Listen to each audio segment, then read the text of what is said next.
अस्सलाम वालेकुम जी। तो नाजरीन, मैं हूँ आपकी होस्ट नरम शहजादी और आज आपके लिए बहुत ज़बरदस्त बड़ा मज़े का टॉपिक लेके आए हैं जी। आज जैसे कि आप जानते हैं कि मैट्रिक का रिज़ल्ट है 2025 का, और हमारे साथ मौजूद हैं सैयद एजाज़ बुखारी, टीचर हैं, ट्रेनर हैं, लाइफ कोच हैं। सर, हमें बताइए कि फ़ारिगुल तहसील होने वाले बच्चे क्या फ़ारिगुल ज़िला भी हो जाते हैं या फिर उनके लिए कोई ऐसी डेस्टिनेशन आप कोई मुकर्रर करने जा रहे हैं? देखिए बुनियाद पे बड़ा अच्छा आपने सवाल किया। मैं आपको ये बात बताऊँ, ये सिर्फ फ़ारिग ज़िला नहीं होता, ये उससे भी कहीं आगे के ये होते हैं। अच्छा। क्योंकि देखिए जो तो है हमारा निज़ाम तालीम तो साहब काबिल बच्चे पैदा कर ही नहीं रहा। और उसकी सबसे बड़ी मिसाल आप देख लीजिए कि अब हर साल जो रिज़ल्ट आ रहा है उसमें इतने नंबर आते हैं कि शानदार। समझ ही नहीं आ रहा होता कि इतने नंबर कैसे आ सकते कैसे आ हैं। सकते और इतने नंबर तो सिर्फ और सिर्फ रटे की सूरत में आ सकते हैं कि सवाल आपसे पूछा गया कि 2 + 2 कितने होते हैं और आपको पता है 4 होते हैं, आपने 4 लिख दिया तो उनने ज़ाहिर उसका एक नंबर का सवाल है वो आपको दे दिया। बिल्कुल।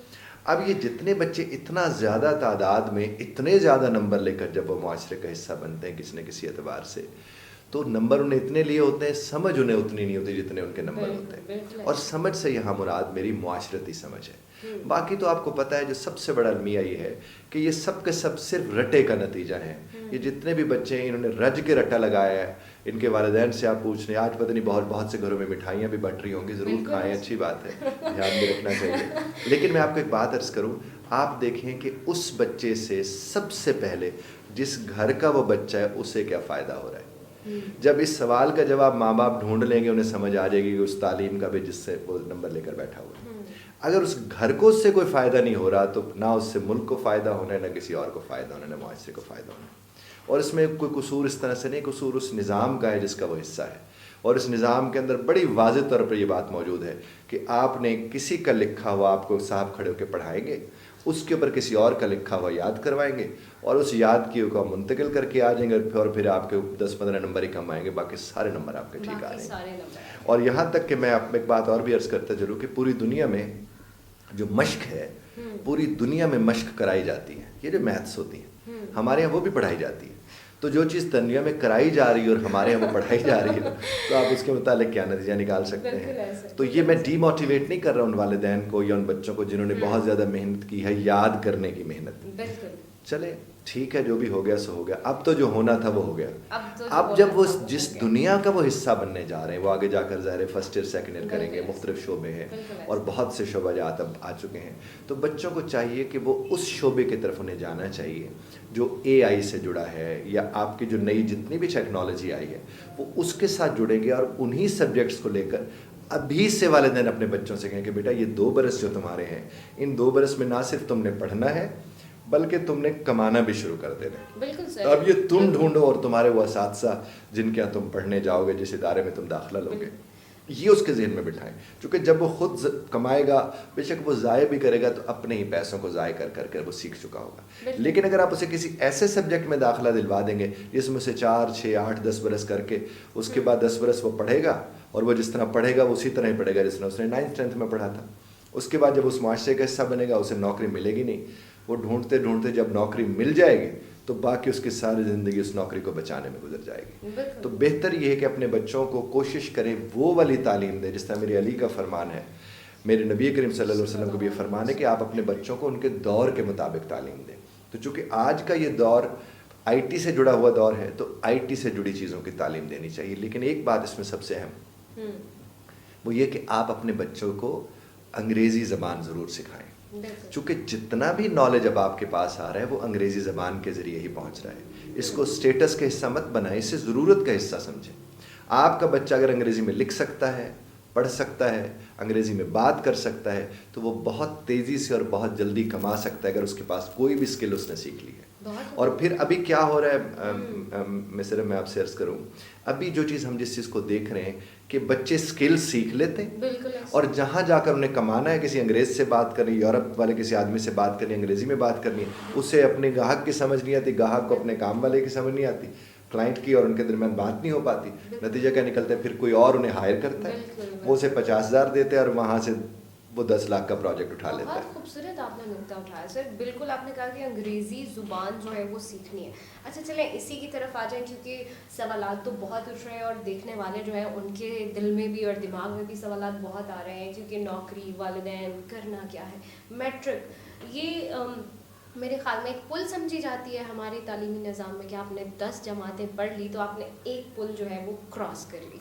अब आपने पुल तो क्रॉस कर लिया, आगे जाना कहाँ है, व्हाट इज़ द करियर। जी वही मैंने आपसे कुछ वालिदैन जो है वो ज़बरदस्ती कहते हैं कि नहीं तुमने साइंस पढ़नी, आगे नहीं ये करना है वो करना है, यानी कि वो तो फैसला हो चुका होता है। अब आपने कई, क्योंकि जैसा कि sir Syed Ejaz Bukhari life coach हैं, तो आपके पास ऐसे मसाइल आते रहते हैं कि कुछ बच्चे जो हैं वो वालिदैन की मर्ज़ी के मुताबिक आगे अपना करियर चूज़ करते हैं। इस बारे में थोड़ी सी रोशनी डालिएगा, क्योंकि इस साल जो बच्चे फारिगुल तहसील हुए हैं तो उनको आप क्या कहना चाहेंगे। ये मैं आपसे एक बात अर्ज़ करूँ, एक तो वालिदैन ज़ाहिर मुआशी मसाइल में इतने घिरे हुए होते हैं कि वो मुआशरे में 2-4 कामयाब लोग जो उनकी नज़र में हैं उसी को वो मॉडलिंग समझ के वो अपने बच्चों को कहते हैं तुम भी यही कर लो, बजाय ये देखे कि उसका ध्यान किस तरफ है, तवज्जो किस तरफ है।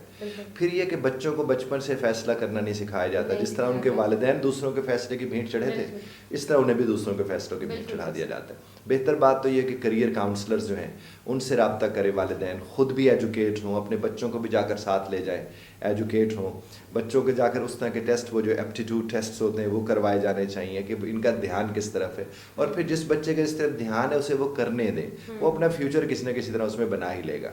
ये ज़रूरी नहीं कि आपके फ़ैसले में वो फ्यूचर बना ले, हो सकता है आपके फ़ैसले में वो अपना फ्यूचर भी ज़ाय करके रख दे, जो अक्सर देखने को मिलता है। आपने देखा होगा ये जो पहले होता था, बड़ा मेरा बच्चा डॉक्टर बन जाए, इंजीनियर बन जाए, और इसी तरह के 2-4 फैसले होते थे जो किया करते थे। लेकिन इस वक्त वालिदैन को जो करना है वो ये है कि अगर आपका बच्चा आईटी से लिंक्ड कुछ भी कर रहा है तो पूरी दुनिया अब उस तरफ जा चुकी है।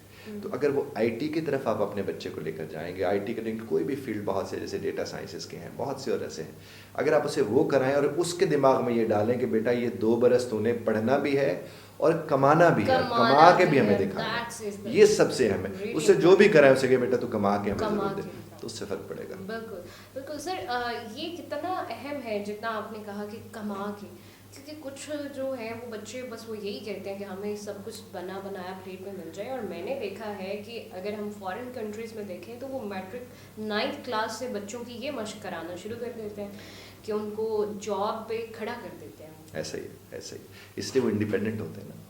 हमारे बच्चे तो, और हमारे यहाँ तो एक और अलमिया है जो कि रिलेशनशिप में आता है। हमारे यहाँ तो आपका बच्चा 50-55 का भी हो जाए, बच्चों वाला भी हो जाए, उसके फैसले अभी भी जुड़े होते हैं कि घर वालों ने ये कहा है, और उसी को भुगत रही होती है उसकी बीवी भी कि अब आप तो बड़े हो गए, आपके बच्चे बड़े हो गए, खुदारा अपने फैसले खुद कीजिए।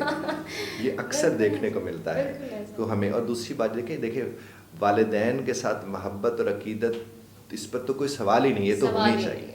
लेकिन देखिए ना, आप अपने वालिद साहब से जो स्कूल नहीं गए, आप उनसे आईटी के फील्ड का मशवरा कर कैसे सकते हैं? बिल्कुल सही, सिंपल बात है। अब देखिए, मुझे अक्सर लोग हमसे भी रब्ता करते हैं, मुझे एक साहब फ़ोन करने कहने लगे सर मैं कपड़े की दुकान लगा लूँ।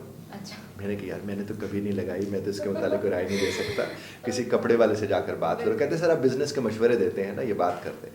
तो मैंने कहा मैं तो सिर्फ उस हवाले से बात कर सकूँ जो मेरा एरिया है, मेरा फील्ड है।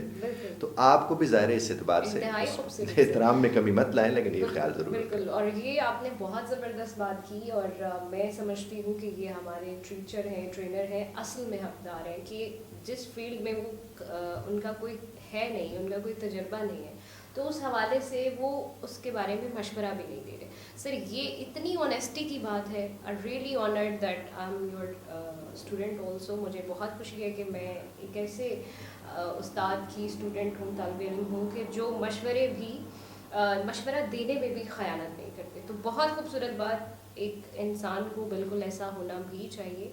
और सर कामयाबी के लिए नंबर ही नहीं काफ़ी, ये बात जो है इस पर एक बुक भी आ चुकी है। वो बच्चे जो बेचारे आज नंबर लेके ज़्यादा थोड़ा शर्मिंदा हैं, कहीं छुप रहे हैं, उनके लिए आप क्या कहना चाहेंगे कि वाकई ये सच है कामयाबी के लिए नंबर नहीं काफ़ी? नहीं, मेरे हिसाब से बिल्कुल भी नहीं चाहिए, बल्कि जो लोग छुप रहे हैं, वो मेरी वीडियो है काम करने वाले निकम्मे बच्चे, मैं कहूँगा कि वो वीडियो अपने वालिदैन को ज़रूर दिखाएं अगर आप इस वक्त शर्मिंदा फिर रहे हैं, ताकि आपको अंदाज़ हो कि आप कितने काम के हैं। तो देखिए, आप नंबर्स एक रिक्वायरमेंट है जो किसी हद तक कुछ लोगों ने पूरी कर ली होगी, आप मुआशरे और अपने घर के लिए कितने मुफीद हैं वो वाले नंबर लें।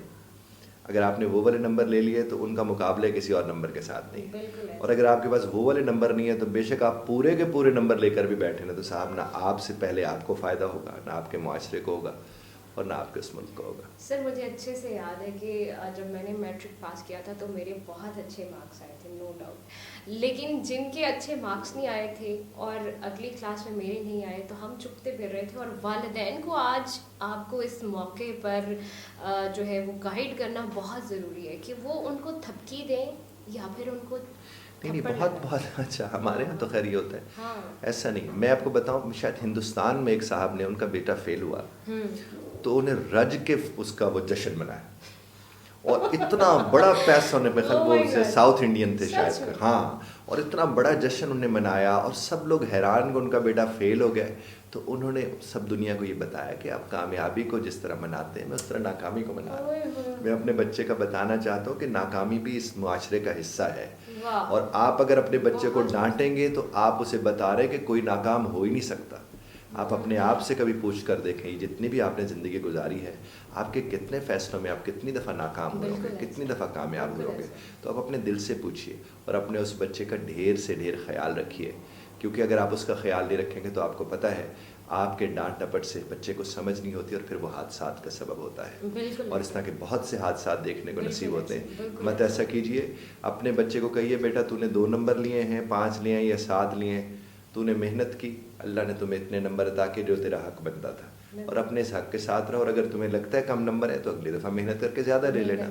ये जो रिपीट करवाते हैं ना, ये तो मुझे समझ नहीं आता है। 3-3 4-4 दफ़ा लोग रिपीट करवा के इतने बरस ज़ाय कर देते हैं बच्चों के। ये नहीं होना चाहिए।